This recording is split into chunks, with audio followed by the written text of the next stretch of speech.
Sir, pabor po ba kayo sa impeachment? Oo, kasi nung panahon ng tatay niya, lagi kaming nagtatago, akala namin kami nasusunod sa tokhang.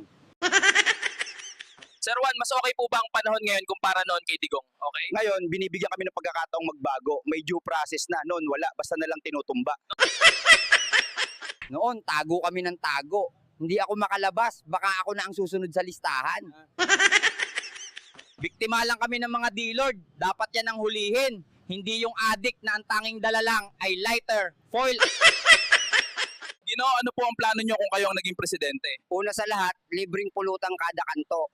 Tapos, bawal ang curfew sa mga walang jowa. Sa tingin nyo po, ano ang problema ng bansa ngayon? Problema, edi yung tinola, puro sabaw. Nasaan ang manok? Ha? Nasaan ang manok?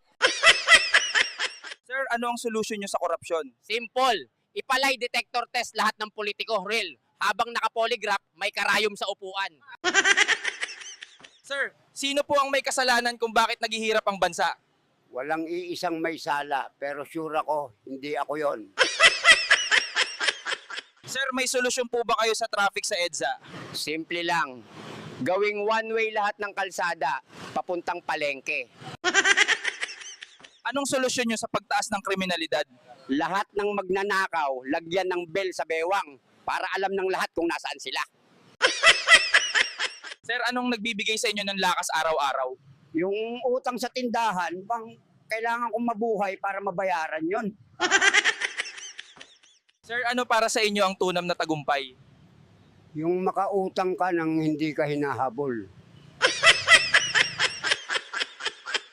Sir Juan, kailan nyo po balak abutin ang pangarap nyo?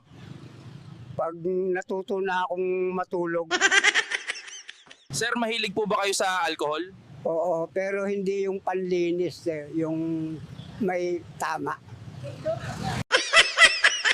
Sir, paano nyo pinangangalagaan ang mental health nyo? Simple lang, umiinom ako ng tubig. Tapos inom ng konting gin para pampakalma.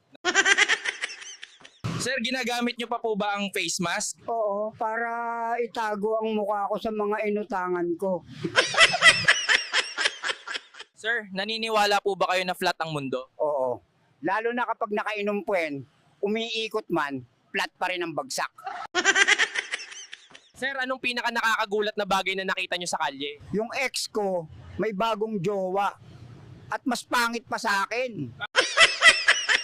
Sir, anong ginagawa nyo pag walang ulam? Tinitigan ko lang yung kanin. Tapos iniisip kong lechon siya. Sir, araw-araw po ba kayong naliligo? Araw